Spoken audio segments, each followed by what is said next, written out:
Les amis, on est en train de me préparer les toutes dernières informations concernant les négociations entre l'Iran et les États-Unis. Comme vous le savez, la journée a été incroyablement dramatique. Mais attendons un peu, car il semble que la situation commence à évoluer. Là, justement, pendant que je vous parle, on me prépare des informations à ce sujet. D'ici une demi-heure, nous aurons toutes les informations et je vous les communiquerai.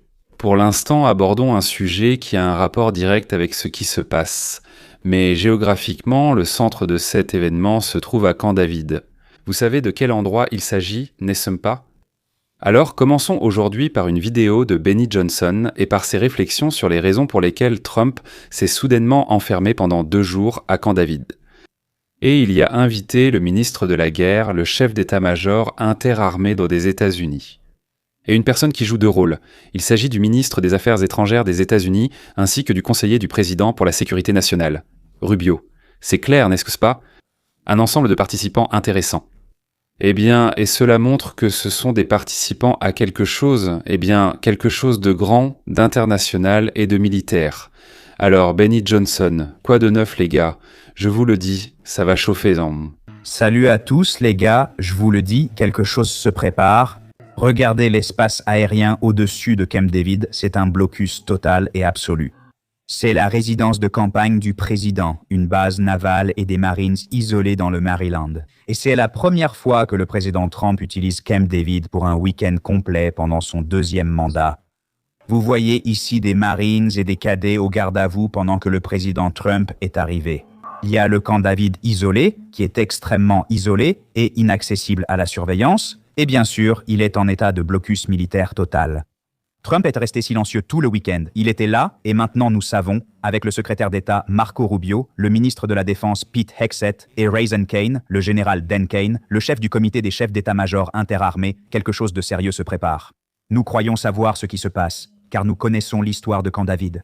Camp David est un endroit où l'on se réunit lorsqu'il faut s'éloigner des projecteurs, des téléphones, et se concentrer sur quelque chose qui peut prendre du temps à résoudre. C'est étonnant, il n'y a aucun appareil électronique là-bas, donc il est pratiquement impossible d'écouter ce qui s'y passe.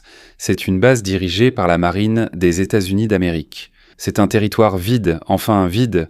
Bien sûr, il est équipé de tout, mais il est isolé de tout, et il y a constamment des vérifications pour s'assurer que personne n'écoute, ne surveille et ne peut s'introduire. En plein milieu des négociations avec l'Iran, Donald Trump emmène tous les principaux acteurs et il s'enferme pour une raison quelconque. Imaginons un instant. D'accord ? En fait, selon moi, et je pense que Benny est aussi de cet avis, il y a 3 options qui viennent à l'esprit concernant ce qu'ils font là-bas. C'est précisément ce groupe de personnes qui se trouve là-bas. Le premier, c'est l'Iran, bien sûr. Le vice-président est parti pour des négociations, et des informations arrivent de là-bas en temps réel. Il est tout à fait possible que la direction des États-Unis ait décidé de répondre militairement si l'Iran continue à éviter de résoudre le problème. La deuxième option, c'est Cuba. Nous, comme on dit, sommes embourbés en Iran. Nous savons que nous ne partirons pas vite, même si nous attendons tous des nouvelles positives venant de là-bas. Pourtant, il faut quand même transmettre de bonnes nouvelles à l'Amérique. C'est pourquoi nous voulons transmettre des émotions. Des émotions positives là-bas, de bonnes émotions dans la société américaine. Ces émotions positives seront provoquées si Cuba, comme un fruit mûr, tombe entre nos mains. Peut-être examinons-nous comment faire pression sur Cuba pour qu'il tombe d'eux-mêmes. Pourquoi voulons-nous concrètement changer le régime à Cuba ? Premièrement, Cuba est truffé d'équipements d'espionnage russes et chinois. Deuxièmement, il y a plein d'armes à Cuba pointées vers la Floride.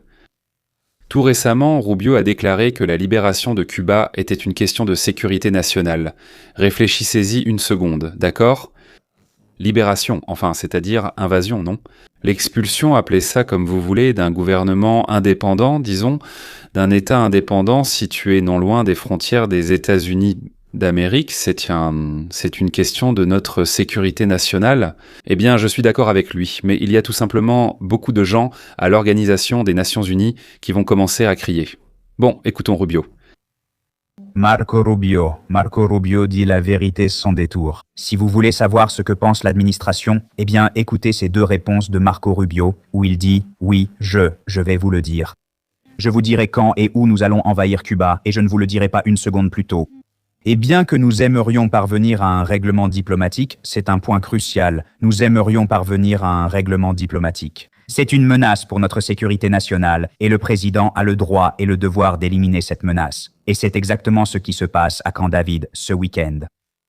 Cuba ne possède pas seulement des armes qu'elle a reçues de la Chine et de la Russie, mais elle héberge également des services de renseignement chinois et russes. Cela constitue une menace pour la sécurité nationale. Cuba est le principal État soutenant le terrorisme. Où ai-je déjà entendu cela?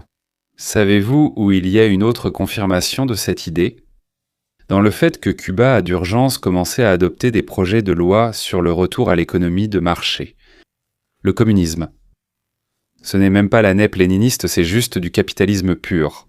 Bon, en réalité, pour l'instant, ils essaient de faire cela sous la direction du Parti communiste, du grand timonier et tout le reste, selon le principe de la Chine. Mais honnêtement, je ne pense pas qu'ils y parviendront. Au même moment, Cuba a approuvé 176 mesures de libre marché. Cela s'est produit il y a quelques heures. Le Parlement cubain, en fait, a transformé le pays. Et, à mon avis professionnel, il négocie avec le président Trump pour y parvenir. La réforme la plus vaste et la plus large de l'économie communiste de l'île depuis la Révolution. Victoire du libre marché. Vive Cuba! Eh bien, et la troisième option, comme toujours, c'est que, on peut s'attendre à quelque chose de complètement différent de la part de Trump, comme vous le comprenez, qui n'a absolument aucun lien ni avec Cuba, ni avec l'Iran. Disons des idées complètement différentes. Mais pour même spéculer à ce sujet, il faut avoir au moins quelques données. Et nous n'en avons pas. On peut simplement dire, voilà, ceci ou, peut-être quelque chose de complètement différent. N'est-ce pas? Parmi les choses sérieuses qui se passent aujourd'hui, pourquoi réunirait-on ceux qui sont responsables de la politique étrangère, que ce soit la diplomatie ou la guerre? Il y a aussi la guerre entre la Russie et l'Ukraine. Possible démission de Starmer au Royaume-Uni. Je suis presque certain. Mais il est peu probable qu'un ministre de la guerre soit nécessaire, non? Il y a bien sûr aussi le détroit de Taïwan, où la Chine mène de grands exercices. Elle appelle cela une simulation de blocus. Pour l'instant, rien de particulier ne se passe, rien qui sorte de l'ordinaire, apparemment. Et donc, aller à Camp David, au lieu de partir jouer au golf sur la Gold Coast avec sa famille, il n'y avait apparemment pas vraiment de raison. N'est-ce pas? Donc très probablement, c'est soit Cuba, soit l'Iran. Et donc nous apprendrons peut-être quelque chose après que Trump, peut-être que nous saurons ce qui s'est passé là-bas quand tous ces gars retourneront à Washington. Et d'ailleurs, sur le chemin, Trump s'arrête à la base aérienne Andrews. Et lui, il aime bien, là-bas, sur fond de soldats et d'aviateurs courageux, prononcer des discours programmatiques. Et peut-être que nous apprendrons quelque chose lors de son arrêt sur cette base. Regardez. Donc, sur la table de Benny Johnson, il y a, deux options. Pour ainsi dire, j'en ai ajouté une troisième. Il a l'Iran et Cuba. Et moi, je dis qu'il peut y avoir autre chose. Oui, mais si on regarde plus largement, cette autre chose, mes pensées, n'est pas du tout un ensemble vide. Passons en revue ce qui se passe réellement dans le monde en ce moment. Et chacun de ces points, à lui seul, est une raison suffisante pour réunir dans une même pièce le ministre de la Défense, le chef d'état-major et Rubio. N'oubliez pas qu'il a deux rôles, d'accord? Viens ici, espèce de fils du Venezuela. Ce n'est donc pas une version. C'est un fait. La capture de Maduro a eu lieu dès le 3 janvier. Les forces spéciales l'ont emmené, lui et sa femme, à New York pour des accusations de narcoterrorisme. Mais voilà le problème. Le pouvoir n'est pas passé à la dirigeante de l'opposition, Maria Corina Machado, que Trump lui-même avait publiquement reconnue comme élue avec 70% de soutien. N'est-ce pas? Mais à la vice-présidente, comment s'appelle-t-elle, Delcy Rodriguez, une chaviste de longue date, après plus de 5 mois, la structure de l'ancien régime, en fait, n'a pratiquement pas été touchée. Cela signifie que le dossier du Venezuela n'est pas clos, c'est plutôt une blessure, je dirais, qui nécessite une attention constante, précisément de l'équipe qui était à Camp David. Maintenant, parlons de Cuba. Donc la situation réelle là-bas n'est pas un fruit mûr qui tombe tout seul dans les mains, comme Trump aime à plaisanter. C'est un pays proche de l'effondrement. Le blocus du carburant dure depuis janvier. Les coupures d'électricité, c'est quoi? Environ 20 heures par jour. Pénurie de nourriture et de médicaments. L'ONU affirme que des enfants meurent. Et voilà que le 18 juin, le Parti communiste cubain approuve près de 200 réformes de marché, ce qu'ils appellent eux-mêmes le modèle chinois. La Chine et le Vietnam. Díaz-Canel, c'est le nouveau, donc voilà, c'est leur roi et leur dieu. Il admet ouvertement, le problème ne vient pas seulement du blocus, mais aussi de la bureaucratie interne. C'est-à-dire qu'ils ne peuvent pas admettre que c'est à cause de leur système. C'est la bureaucratie interne qui est responsable. Bon, d'accord. Van répond évasivement aux journalistes. Nous voulons que les Cubains soient heureux. Mais que comptez-vous faire? Nous voulons que les Cubains soient heureux. D'accord. Les négociations commencent donc immédiatement avec les Cubains. C'est le deuxième point chaud qui bouillonne actuellement. Et puis, il y a l'Europe. Donc, il y a ici un paradoxe intéressant sur lequel il vaut la peine de réfléchir. L'UE a accordé à l'Ukraine 90 milliards d'euros pour les années 2026 et 2027. Messieurs, c'est une somme énorme. 90 milliards d'euros, c'est une somme énorme. Mais cet argent ne provient pas des impôts d'aujourd'hui. Ce sont des emprunts sur les marchés de capitaux, sous garantie. L'UE, c'est-à-dire une dette qui pèsera sur les épaules des générations futures. Didier, Des enfants, non. Au début, ils voulaient utiliser l'argent des avoirs russes gelés, plus de 200 milliards en Belgique. Mais la Belgique répond « Vous êtes fous ?» Il y aura des poursuites de la part de Moscou. Et ils auront tout à fait raison. Comment pouvons-nous voler leur argent? Eh bien, jugez-les avec cet argent.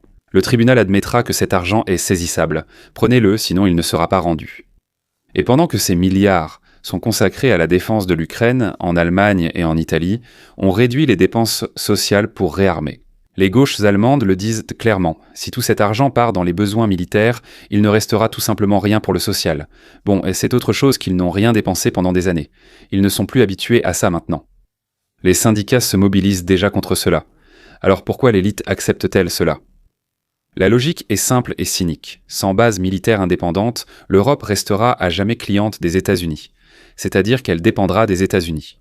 C'est un pari sur sa propre souveraineté et non sur la charité. Mais ce sont les citoyens ordinaires et leurs enfants qui paient pour ce pari. Autrement dit, ils paient pour le fait qu'ils n'ont rien fait pendant tant d'années. Pour le fait qu'ils ont, pardonnez-moi, pillé tout ce qu'il était possible de piller, selon moi. Oui, piller ne veut pas forcément dire prendre pour soi. On pouvait détourner et dire « Donne-moi ta voix, je te donnerai l'argent de cette personne ». C'est pareil. Tu piles non pas pour devenir plus riche, mais tu piles pour obtenir une place au soleil, où tu deviens plus riche comme nous le savons déjà, n'est-ce pas? Voilà donc. Et puis bien sûr, disons, quand ils détournent 90 milliards, ils espèrent vraiment qu'une petite partie de cet argent passera par des canaux ukrainiens normaux, et qu'ils en recevront aussi, personnellement. Bon, d'accord. Et enfin Taïwan. Il est important ici de distinguer le fait de la spéculation.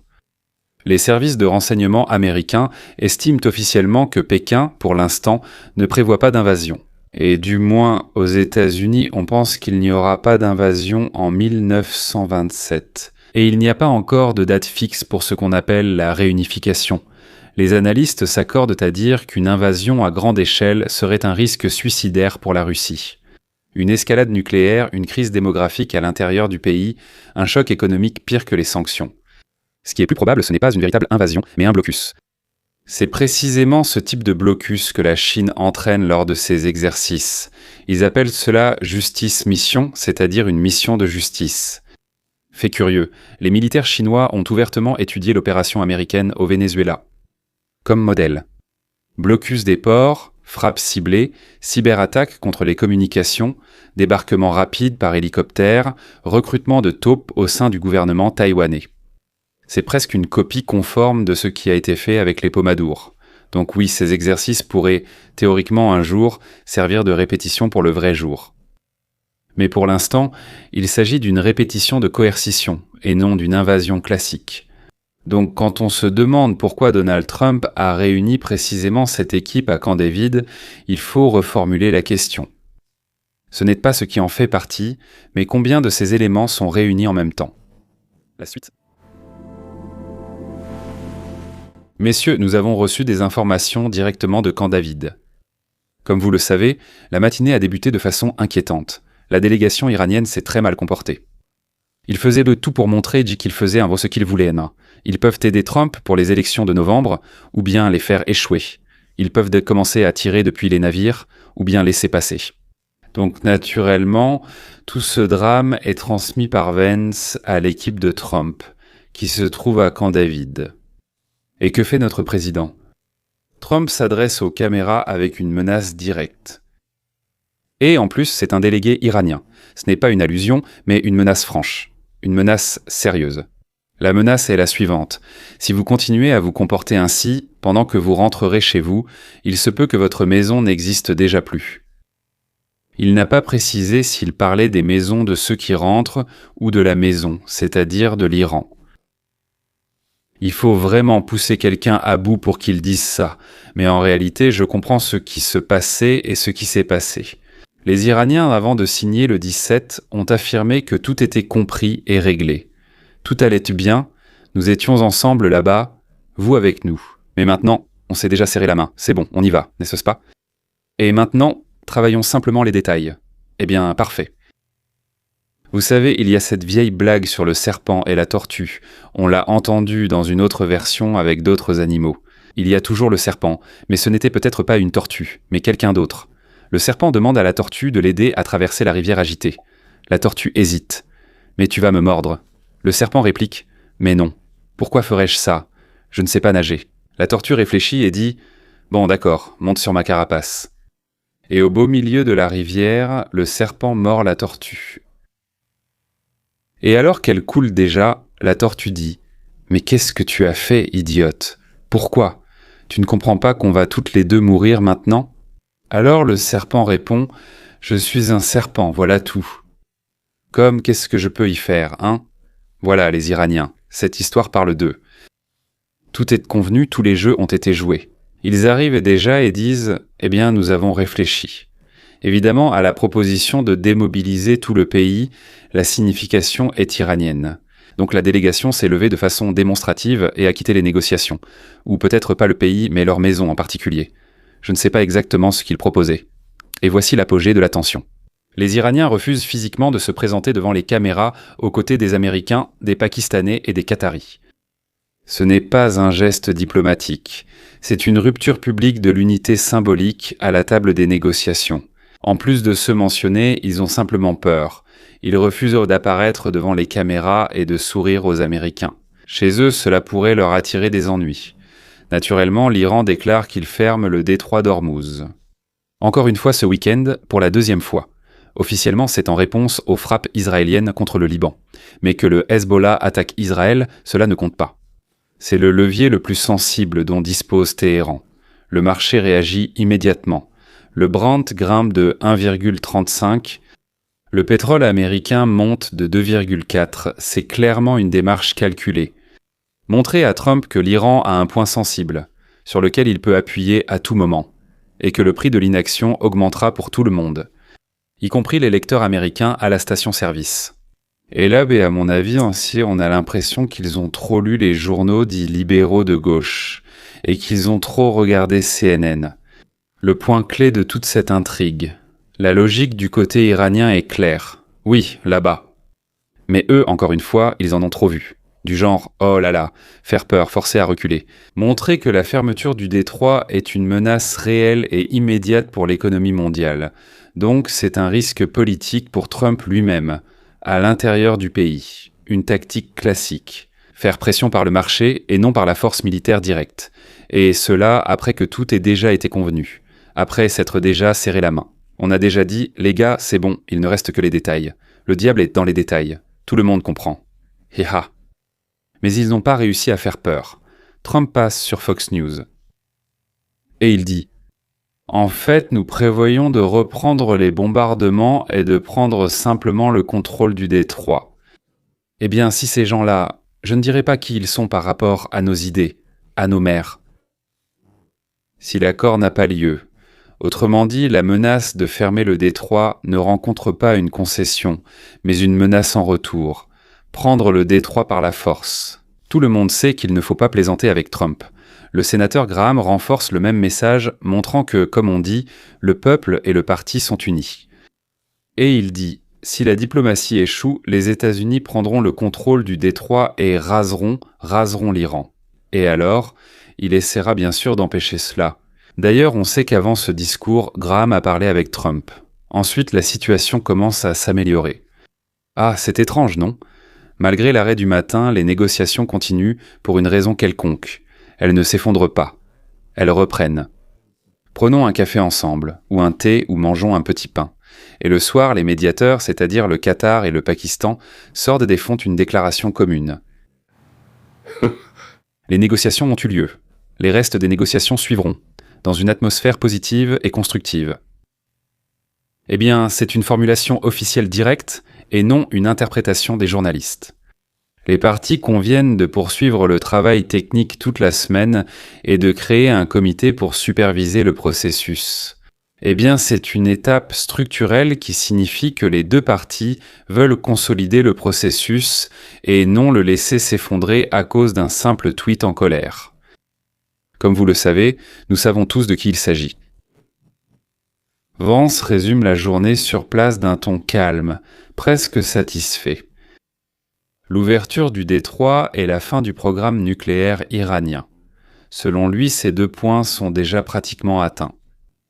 Waouh, me direz-vous. Alors, si c'est le cas, où est le problème et de quel problème s'agit-il? Et la question maintenant n'est pas...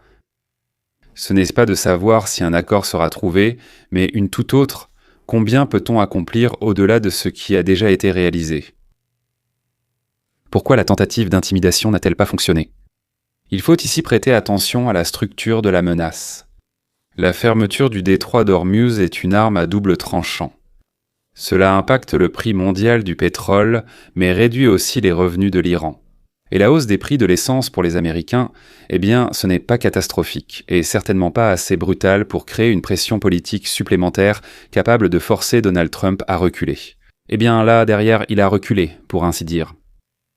Mais une démonstration de détermination, la menace de prendre le détroit par la force, la menace de reprendre les bombardements, c'est un signal qu'au contraire, l'Iran ne peut pas ignorer, car le coût de la guerre pour les États-Unis a déjà été officiellement calculé. Messieurs, 40 milliards de dollars, eh bien, ce n'est pas une somme qui arrête une administration prête à continuer de dépenser. Et en plus, si vraiment nécessaire, ils ont arrêté plusieurs pétroliers iraniens, les ont amenés au Texas, les ont emmenés en Géorgie et ont obtenu cet argent. Cela devient une partie asymétrique. L'Iran n'a qu'un seul levier, le détroit. Il exerce déjà cette pression pour la deuxième fois en 2 jours. Pour des négociateurs expérimentés, c'est beaucoup, c'est trop. Il compte sur l'effet de la peur, mais la peur ne prend pas. Et les États-Unis disposent à la fois de leviers militaires, diplomatiques et financiers en même temps. Et ils utilisent de tout cela en parallèle, sans choisir entre eux. C'est pourquoi une journée qui a commencé par une rupture et des négociations, une démonstration publique de colère, s'est terminée par la reprise des négociations à des conditions, en fait, avantageuses pour la partie américaine. Parce qu'ils n'ont pas réussi à effrayer Donald Trump. Non, ça n'a pas marché. Mais ils ont réussi à montrer à la délégation iranienne qu'en diplomatie, il y a encore une chance lorsqu'il existe une menace de force en retour. Ils ont réussi. Le seul véritable nœud non résolu qui reste en suspens, comme on dit, oui, pour ainsi dire, sur une corde, ce n'est pas le détroit, c'est le programme nucléaire, et le Liban. Israël dit clairement, nous ne nous considérons pas liés par les accords américano-iraniens. Et nous ne partirons pas du sud du Liban. Voilà le point qui peut faire s'effondrer toute la construction maintenue jusqu'à aujourd'hui. Eh bien, j'ai mes propres réflexions à ce sujet. Je vais les exprimer. Je vous raconte, pour ainsi dire, ce que disent principalement les soi-disant experts, n'est-ce pas? Personnellement, je pense aussi que c'est un levier de pression sur les Iraniens. Quand Venn, assis en Suisse, dit « Eh bien, je ne peux pas répondre, disons, pour les militaires israéliens. Pour les nôtres, nous pouvons. Mais à eux, nous ne pouvons que donner des conseils. Alors, on lui répond tout de suite. Eh bien, vous pouvez arrêter de fournir des armes à Israël. Ce qui amène la réponse suivante. Israël a des réserves pour 1 an. Les gars, ils nous écoutent? Bien sûr, oui, ils écoutent, n'est-ce pas? Et ensuite, ils font ce qu'ils veulent. Ce sont eux qui décident. Je soupçonne fortement que dans un avenir très proche, Israël va sérieusement frapper le Hezbollah là-bas. Après quoi, sous la pression de Trump, ils s'arrêteront. Eh bien, ils reculeront même. Cela veut dire qu'ils bloqueront une rivière là-bas ou fermeront encore quelque chose. Mais ils attendront. Encore une fois, selon l'accord avec Trump. Je dirais selon un accord qui avait été conclu à l'avance bien plus tôt. Voilà toutes les informations à ce jour, mesdames et messieurs. J'espère que nous aurons bientôt des nouvelles encore plus positives. Et moi, comme on dit, j'essaierai tout de suite de prendre l'antenne pour vous en informer. Au revoir.